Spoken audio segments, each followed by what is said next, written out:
Nicotinamide is the amide of vitamin B3 or niacin and has antimicrobacterial activity. Pyrazinamide and isoniazid are structurally related to nicotinamide and were found to be effective tuberculosis therapies in the period from 1945 through 1951. Nicotinamide monotherapy resulted in clinical improvement for up to 64% of M. tuberculosis patients.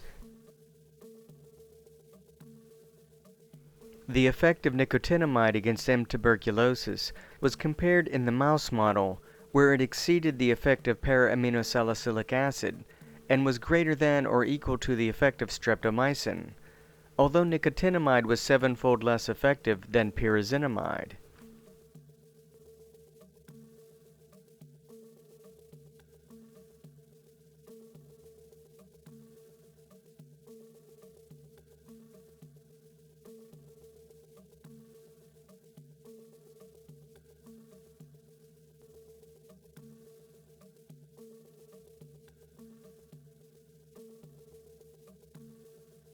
Pellagra is characterized by dermatitis, diarrhea, dementia, and eventually death occurring as a result of niacin or its precursor tryptophan deficiency.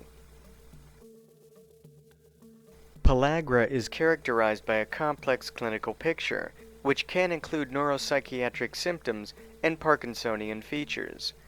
Interestingly, pellagra and Parkinson's disease could share some basic pathophysiological mechanisms at the level of nicotinamide metabolism, resulting in mitochondrial dysfunction and alterations in dopaminergic pathways.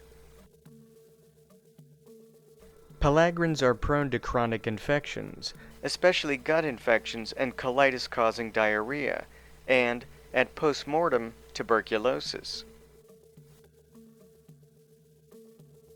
Pellagra secondary to anti-tuberculosis chemotherapy can result from isoniazid therapy as well as from pyrazinamide treatment. Because of the similarity in structural formulas between pyrazinamide, isoniazid, and nicotinamide, the substrate competition is the mechanism most likely involved. The patient was cured by administration of nicotinamide during continued unchanged chemotherapy of her tuberculosis. However, interest in nicotinamide as a treatment for M. tuberculosis faded rapidly when one of the foremost research groups of the day reported antagonism between nicotinamide and isoniazid when they were used together as a two-drug therapeutic regimen.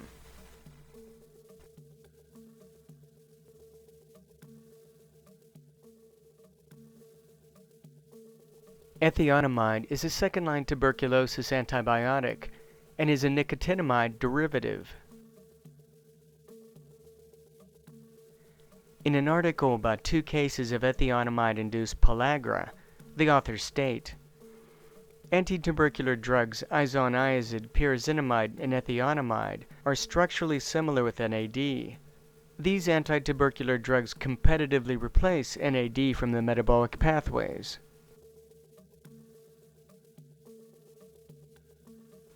Nicotinamide adenine dinucleotide is a key component involved in the production of cellular energy.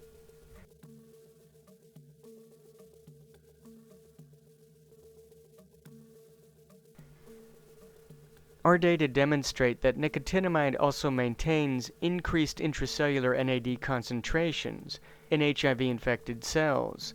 We conclude that HIV induces a state of intracellular pellagra, which is reversed by the administration of nicotinamide.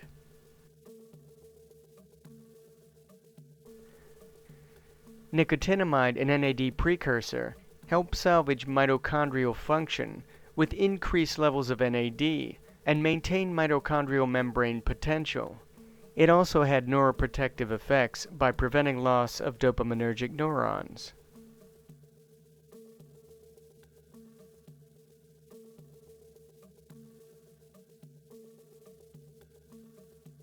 Isoniazid is an analog of niacin. Nicotinamide is the amide form of niacin. Ethionamide is a derivative of nicotinamide. Pyrazinamide is an analog of nicotinamide. Isoniazid, ethionamide, and pyrazinamide have all caused drug-induced pellagra. Pyrazinamide caused one case of drug-induced Parkinsonism.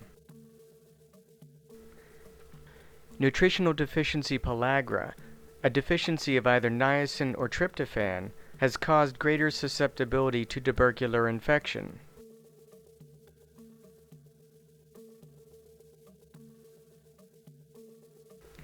Niacin has been used to treat pellagra and Parkinson's disease through the GPR109A receptor.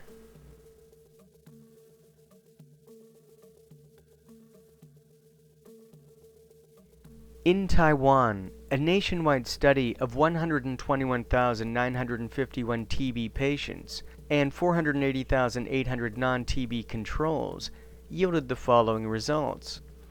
The TB cohort had a 1.38-fold risk of Parkinson's disease compared with the non-TB cohort after adjustment for age, sex, and comorbidities. Physicians should be aware of the risk of Parkinson's disease in patients with TB when treating such patients. The risk of Parkinson's disease was higher in a follow-up period within 1 year and decreased with the follow-up period in the TB cohort. The reduction in the risk of Parkinson's disease with the follow-up period in our study may indicate that the successful treatment of TB not only cures TB, but also subsequently reduces the risk of Parkinson's disease.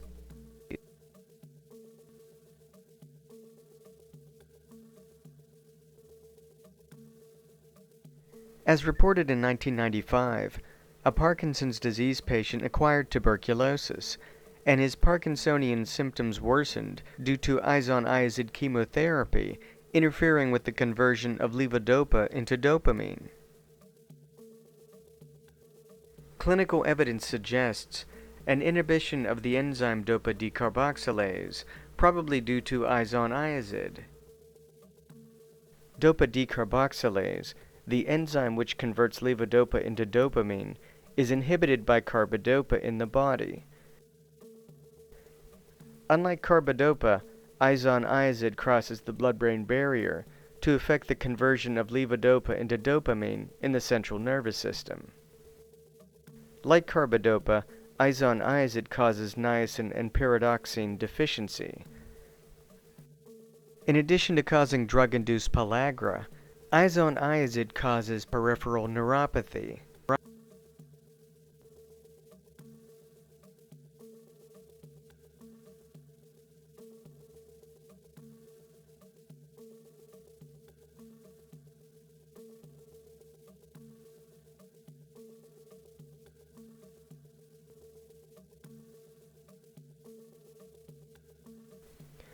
This biochemical evidence of niacin depletion should alert clinicians to the possibility of pellagra in Parkinsonian patients who are receiving only marginally adequate diets.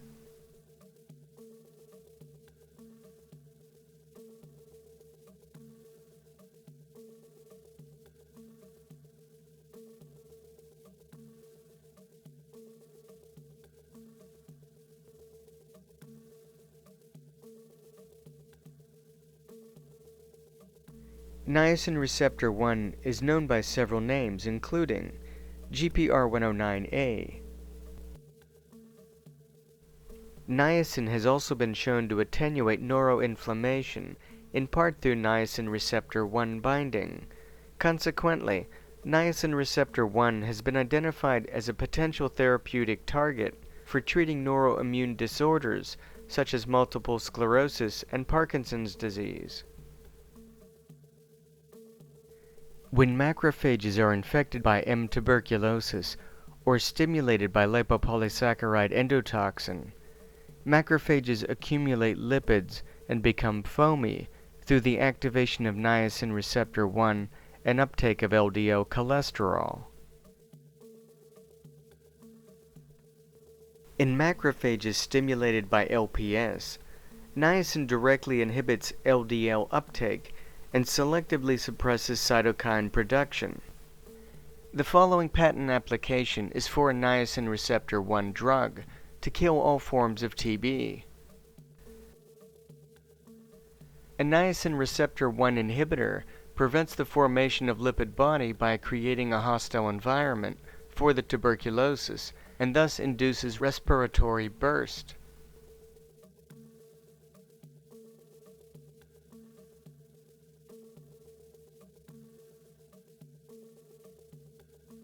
Do either isoniazid or pyrazinamide alter the HDL to LDL cholesterol ratio, like niacin? 15 patients with hyperlipoproteinemia, a condition with excess lipoproteins in the blood, were placed on 300 milligrams a day of isoniazid for 6 months. It can be seen that a significant increase in HDL cholesterol was obtained with isoniazid treatment already after 3 months. Thus, it can be seen that the administration of isoniazid results in a decrease in the LDL to HDL cholesterol ratio by increasing the HDL cholesterol concentration.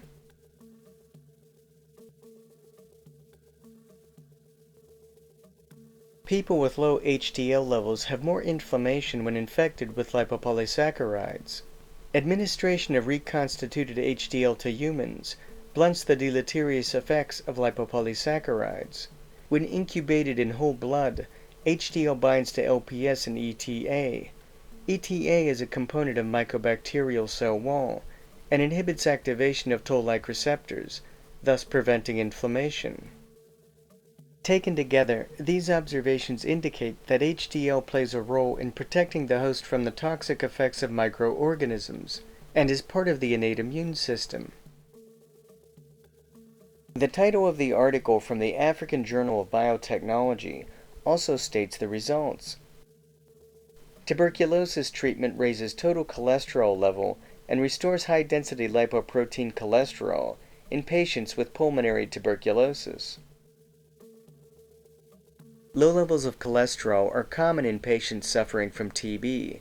TB patients with low cholesterol also have higher death rates, particularly those cases with small miliary nodules. Parkinson's patients are also more likely to carry the gene APO2, which is linked with lower LDL cholesterol. Statistically, APO2 allele frequency was found to be much less prevalent in controls than patients.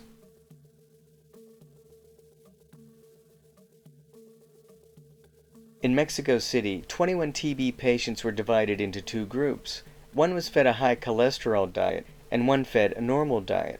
All 21 patients were given the same 4 antibiotics. By the second week, the high cholesterol group had 80% less bacteria in their lung discharge. The normal group had 9% less bacteria in their lung discharge. It is enough to begin, as I have said, with 3 eggs a day, but it is not enough to stop at that. It is the minimum, not the maximum, allowance. In the second week of treatment, if the eggs are taken well, I am apt to increase to 2 eggs 3 times daily, and thereafter to keep up the increase, week by week, until 12, 18, or even, as in one case, 24 raw eggs are taken daily. The gain in flesh and strength under these circumstances is striking. Mycobacteria's ability to maintain infection is linked to its ability to acquire and utilize cholesterol from the human host.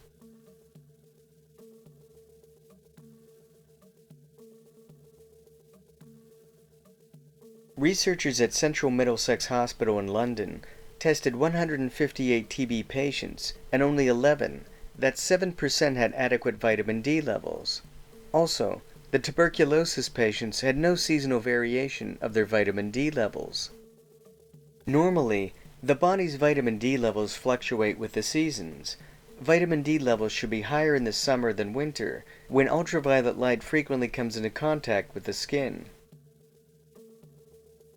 Medical researchers at the University of London added vitamin D to tuberculosis antibiotics, and the combination cleared discharge of multidrug-resistant tuberculosis bacterium faster than antibiotics alone by 13 days.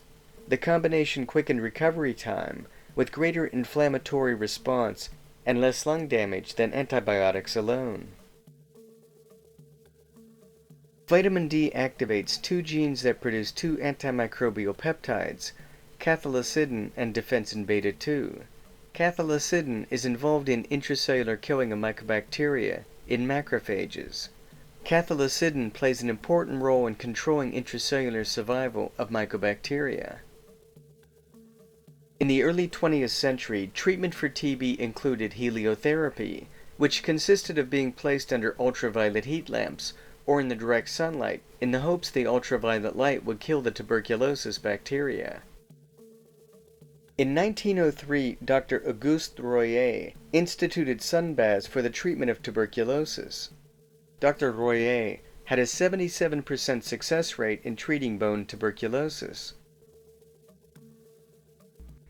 There appears to be a conflict between the concept that high cholesterol causes arterial disease and the observation that high levels of cholesterol have an ability to protect against infection. Researchers at the Albert Einstein College of Medicine accidentally discovered that when either vitamin C or the amino acid cysteine were combined with the TB antibiotic Isoniazid, the combination killed multi-drug resistant tuberculosis. Later they found vitamin C alone killed the bacteria.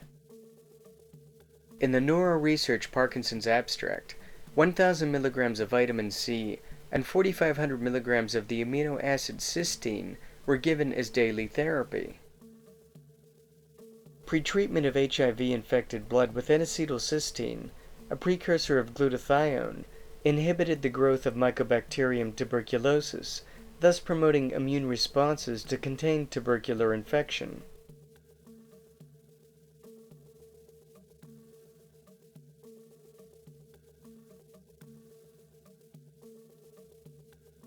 Throughout the 1930s and 40s, doctors experimented on TB patients and lab animals with vitamin C. The results were positive, but doctors used doses no larger than 600 milligrams a day.